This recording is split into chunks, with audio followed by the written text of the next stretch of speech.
మనకేమైనా అయితే మనం తట్టుకోగలమేమో కానీ, పిల్లలకి చిన్న నొప్పనంగానే మనం తట్టుకోలేము. ఎందుకంటే వాళ్ళకి తెలీదు కాబట్టి. మా పెద్దమ్మాయికి గూడా ఒకసారి ఇలానే నొప్పనింది. చెవులో డ్రాప్స్ ఏసాము నైట్ పూట. ఏం గాలే లైట్ పురుగులొస్తాయి చూసారా? అదనేది చెవులో ఉండిపోయింది. అది డ్రాప్స్ ఏయంగాలే ఇలా బయటకొచ్చేసింది. ఇప్పుడు చిన్నమ్మాయికి అవ్వంగాలే కూడా ఇంక అంతే భయమేసింది. మా చిన్న పాపకి ఇలా నొప్పంటంటే.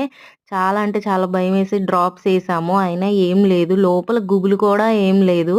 కానీ ఇలా అని నెగ్లెక్ట్ చేయొద్దు అందరూ. ఎందుకంటే ఏమో వాళ్ళు చెప్పుకోలేరు. వాళ్ళకేమో తెలీదు కాబట్టి ఇమ్మీడియేట్‌గా హాస్పిటల్‌కైతే వెళ్ళండి. మేము కూడా చూస్తున్నాము. డ్రాప్స్ ఏస్తే మాకు తెలిసిన వాళ్ళని అడిగితే అది జలుబు మీద కూడా అలా అయ్యిద్ది అని చెప్పారు. కానీ చాలామంది ఏంటంటే గుబులుంది అది ఎండిపోవడం వల్ల అలా పెయినొస్తదని చెప్పి చాలామంది ఊరుకుంటారు. అందుకని వాళ్ళ గురించైతే చెప్తున్నాను. ప్రస్తుతానికైతే చెవులో ఏం లేనట్టే అనిపిస్తుంది. కానీ ఎందుకో పాపం నైట్ నుంచి బాధపడుతుంది. ఇప్పుడైతే హాస్పిటల్‌కెళ్తే ఎళ్దామని అనుకుంటున్నాం. మీకు కూడా మీ పిల్లలకి ఈ ప్రాబ్లమొస్తే అస్సలు నెగ్లెక్ట్ చేయొద్దు. మా పాపకవుతున్న